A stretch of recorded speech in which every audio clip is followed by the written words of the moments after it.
Assalamualaikum warahmatullahi wabarakatuh. Halo semua. Perkenalkan, nama saya Haliza Febriana dengan NIM 204230053. Dan saya Jamil Ulfa Munawaroh dengan NIM 204230031. Nah, pada video ini kami akan menceritakan tentang kisah Nabi Musa alaihi salam Dan kisah Nabi Ayub alaihissalam. Simak videonya baik-baik ya. Mari belajar bersama.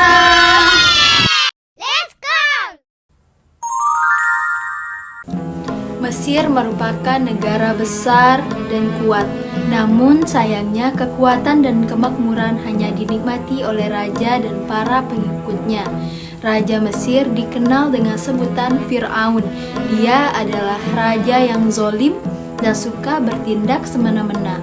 Dia sangat kuat dan menyebut dirinya sendiri sebagai dewa. Pada suatu malam, Fir'aun bermimpi tentang bara api yang datang dari arah Baitul Maqdis. Api itu membakar seluruh Mesir kecuali rumah-rumah kaum Bani Israel. Fir'aun bertanya kepada penyihir istana tentang arti mimpinya itu. Itu artinya akan lahir dari keturunan Bani Israel yang akan menghancurkan kerajaanmu. Kaum Bani Israel adalah kaum dengan kasta paling rendah di Mesir. Fir'aun marah besar. Bunuh semua anak laki-laki yang lahir dari Bani Israel. Tidak boleh ada satupun yang selamat. Siapa tidak?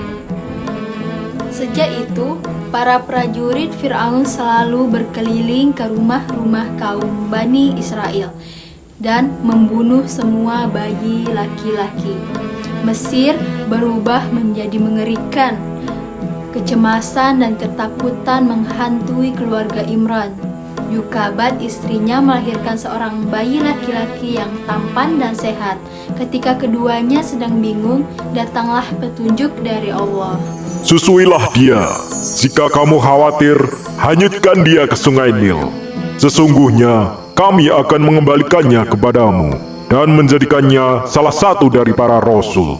Yukabat membalut putranya dengan pakaian hangat dan menempatkannya ke peti kecil. Diletakkan dalam keranjang dan dihanyutkan ke sungai. Diikuti kakak Nabi Musa sepanjang sungai Nil. Arus sungai membawa keranjang bayi itu ke istana Fir'aun dan akhirnya ditemukan oleh Asia, istri Fir'aun. Para dayang-dayang membawa bayi itu ke istana. Asia merupakan wanita yang soleh. Dia tidak tega jika harus membunuh bayi yang tidak berdosa. Akhirnya dia mengangkat bayi itu menjadi anaknya dan diberi nama Musa, yang artinya diangkat dari air. Asia menitip Nabi Musa kepada keluarga-keluarga yang sedang menyusui. Namun Nabi Musa sama sekali tidak mau menyusu. Kemudian datang kakak Nabi Musa. Hamba tahu seorang wanita yang mungkin saja bisa menyusuinya. Asia meminta kakak menjemput wanita itu, yaitu Yukabat, ibunda Nabi Musa. Kemudian Nabi Musa menyusu hingga kenyang. Asia bahagia melihat anaknya tidur pulas. Sesuai dengan janji Allah mengembalikan Yukabat, Nabi Musa tumbuh dengan baik. Dia mendapat kasih sayang dari dua orang ibu. Ketika dewasa, Nabi mulai sadar bahwa ia bukanlah anak Fir'aun. Dia adalah anak angkat yang berasal dari kaum Bani Israel, kaum yang selama ini mendapatkan perlakuan buruk dari Fir'aun. Suatu hari, Nabi Musa berniat menolong seorang pemuda Bani Israel yang sedang disiksa oleh prajurit Fir'aun. Tanpa sengaja, Nabi Musa memukul prajurit itu dan membuatnya tewas. Kabar tentang pembunuhan itu sampai ke telinga Fir'aun. Dia marah. Prajuritnya tewas karena kaum Bani Israel. Nabi Musa terdesak. Jika ia tidak melarikan diri, nyawanya pasti akan terancam. Kemudian dia memutuskan untuk pergi dari kota Mesir. Dia terus berjalan hingga akhirnya tiba di kota Madian. Nabi Musa singgah di rumah Nabi Syuaib dan menceritakan semua yang dialaminya. Sejak saat itu dia tinggal bersama Nabi Syuaib sambil membantu mengembalakan ternak. Tidak terasa 10 tahun telah berlalu. Nabi Syuaib merasa bahwa Nabi Musa merupakan lelaki baik. Beliau kemudian menikahkan putrinya Syafurah dengan Nabi Musa. Suatu hari Nabi Musa tiba-tiba rindu pada Mesir. Dia ingin sekali pulang ke kampung halamannya. Terlebih lagi, kabar tentang kekejaman Fir'aun dan bala tentara semakin meningkat. Setiap hari mereka terus-menerus menindas. Nabi Musa ingin menyelamatkan kaumnya. Dia pun memohon izin kepada Nabi Syuaib untuk pergi ke Mesir bersama istrinya. Berjalan menuju ke Mesir, sangat jauh dan berat. Hari sudah gelap ketika Nabi Musa tiba di Bukit Sina. Malam itu begitu dingin. Nabi Musa melihat sekitar mencari sesuatu yang bisa dijadikan penghangat. Dia kemudian melihat seberkas cahaya, lalu meminta istrinya menunggu, sementara dirinya akan pergi sebentar untuk mengambil api tersebut. Nabi Musa berjalan ke puncak bukit sendirian. Betapa terkejutnya dia ketika melihat api itu bukanlah api biasa, tapi itu melayang-layang di udara, dan kemudian terdengar sebuah suara. Ya Musa, sesungguhnya aku adalah Allah, Tuhan semesta alam. Allah mengangkat Nabi Musa menjadi nabi untuk menyadarkan Fir'aun dan mengajaknya beriman kepada Allah. Pada malam itu, Nabi Musa berbincang langsung dengan Allah. Dalam peristiwa itu, Allah memberikan 2 mukjizat, yaitu tongkat berubah menjadi ular dan tangan yang bersinar. Setelah menerima wahyu dari Nabi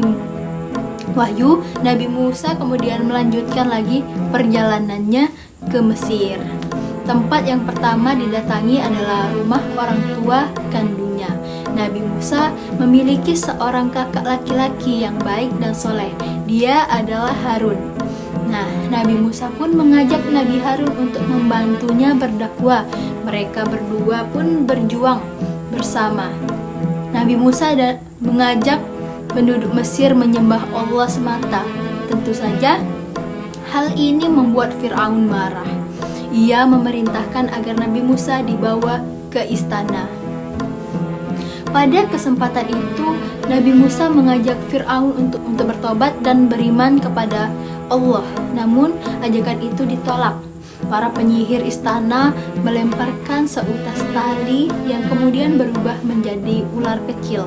Allah berfirman meminta Nabi Musa untuk melemparkan tongkat miliknya. Nabi Musa pun melemparkannya. Atas izin Allah, tongkat itu berubah menjadi ular raksasa yang kemudian menelan ular kecil itu. Fir'aun sudah melihat sendiri mukjizat Nabi Musa, tapi dia tetap tidak mau mengakui. Itu hanyalah sihir.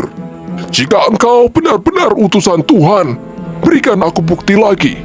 Nabi Musa kemudian mengeluarkan tangannya dari saku tangan, memancarkan cahaya yang sangat menyilaukan mata, membuat Fir'aun dan pasukannya tidak bisa membuka mata mereka.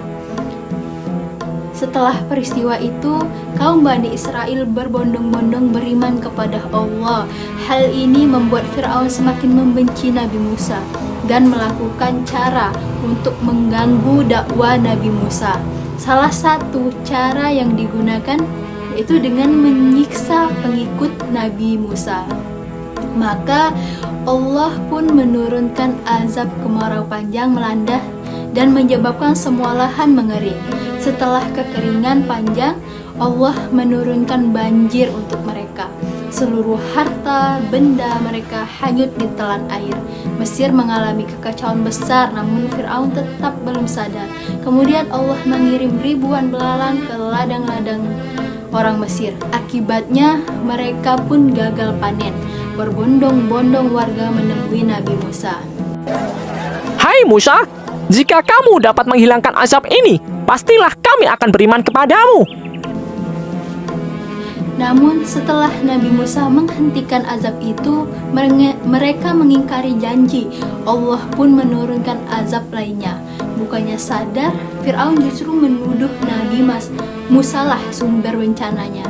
Pasukan Fir'aun memburu semua pengikut Nabi Musa. Dalam keadaan terdesak, Nabi Musa menerima wahyu dari Allah untuk keluar dari Mesir dan pergi ke Baitul Maqdis. Rombongan Nabi Musa terpaksa berhenti di tepi Laut Merah. Mereka tidak punya perahu ataupun kapal untuk menyeberang. Padahal tentara Fir'aun terus mengejar mereka. Bagaimana caranya Nabi Musa dan kaumnya bisa menyeberang? Nah, ini salah satu mukjizat terbesar Nabi Musa. Allah memerintahkan agar Nabi Musa memukulkan tongkatnya, dan ketika itu air laut terbelah menjadi dua. Nabi Musa dan kaumnya bergegas berlari. Di belakang mereka, pasukan Fir'aun sudah terlihat. Mereka ikut menyeberangi laut yang terbelah itu tadi. Setelah Nabi Musa dan kaumnya sampai di seberang Laut Merah, Allah mengembalikan air laut itu seperti sedia kala, dan laut itu pun menelan Fir'aun dan semua pasukannya. Peristiwa ini terjadi pada tanggal 10 Muharram dan dikenal dengan nama Hari Asyura. Kaum Bani Israel meneruskan perjalanan. Ketika mereka berhenti di Bukit Sinai, Allah menurunkan wahyu lagi. Allah meminta Nabi Musa untuk pergi ke puncak bukit dan berpuasa selama 40 hari. Setelah 40 hari, Allah menurunkan kitab suci. Kitab itu dikenal sebagai kitab Taurat, kitab yang berisi tuntunan hidup bagi Bani Israel, agar mereka selalu berada di jalan yang benar. Subhanallah, Allah meninggikan derajat Nabi Musa. Beliau adalah seorang nabi serta rasul utusan Allah yang berasal dari keturunan hebat, yaitu Nabi Yakub.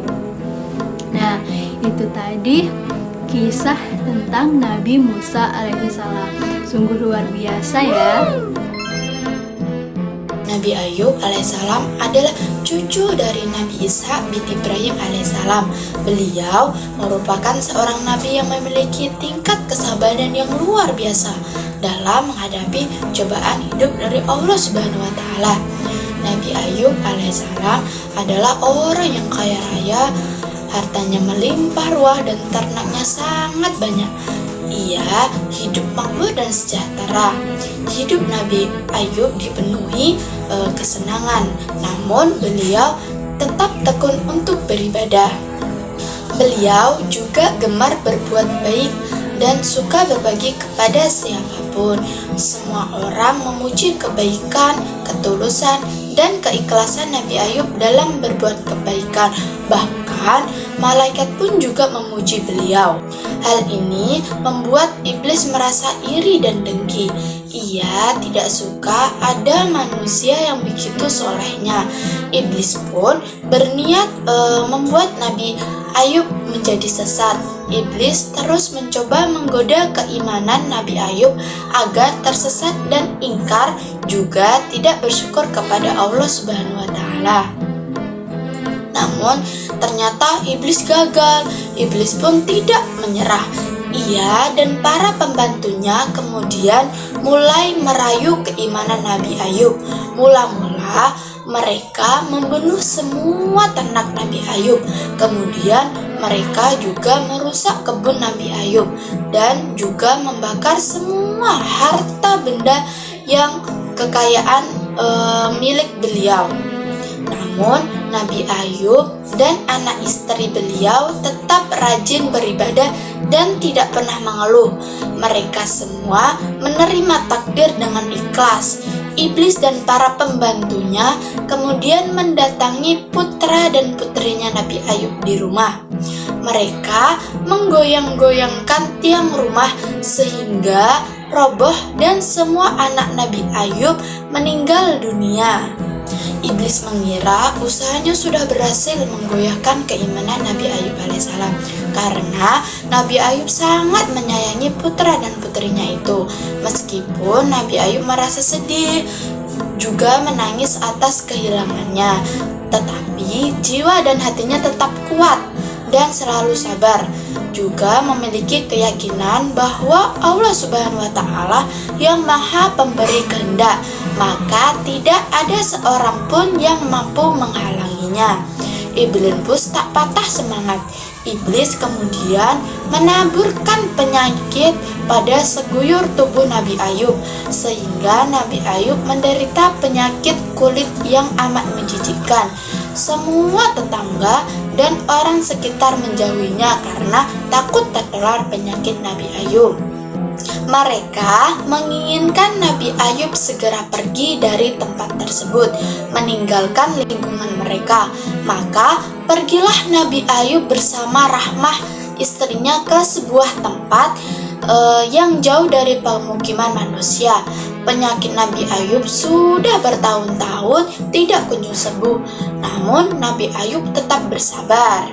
Suatu hari, Rahmah hendak membeli bahan makanan dan ia pergi keluar. Ternyata saat itu Nabi Ayub sedang membutuhkannya. Berkali-kali Nabi Ayub memanggil istrinya, tetapi tak ada sautan dari istrinya itu.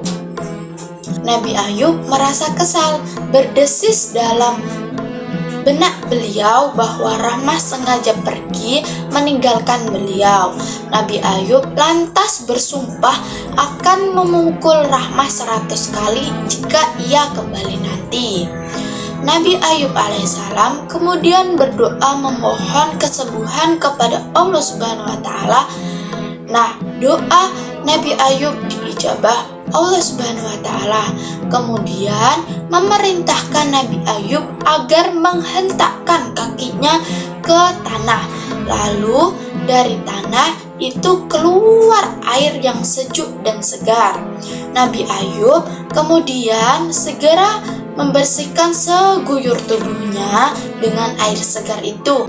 Maka seketika itu pula penyakit Nabi Ayub sembuh dan kulit tubuhnya kini kembali seperti sedia kala. Wajahnya pun kembali bersinar dan memancarkan wibawa yang luar biasa. Rahmah akhirnya pulang dan betapa terkejutnya ia ketika melihat suaminya sudah sembuh, dan ia juga meminta maaf karena telah hampir kehilangan kesabaran dalam merawat Nabi Ayub yang sakit. Nabi Ayub pun memaafkan dan bercerita bahwa ia telah terlanjur bersumpah untuk memukul Rahmah. Beliau sangat bingung karena dalam benaknya beliau tidak tega untuk menyakiti istrinya yang sangat setia itu.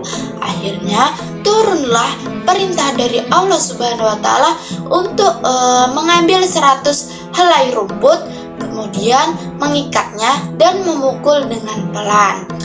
Nabi Ayub alaihissalam yang sudah sembuh, semua warga menerima kembali, dan karena kesabaran beliau, Allah Subhanahu wa Ta'ala menganugerahkan kembali harta yang melimpah. Nah, itu tadi kisah dari Nabi Ayub alaihissalam. Semoga kita dapat meneladani dari sikap Nabi Ayub alaihissalam itu tadi. Apa aja sih sikap yang harus kita teladani dari kisah Nabi Ayub itu? Nah, yang pertama itu ada kesabaran, dan kedua yaitu bersyukur, dan ketiga selalu menaati perintah Allah Subhanahu wa Ta'ala.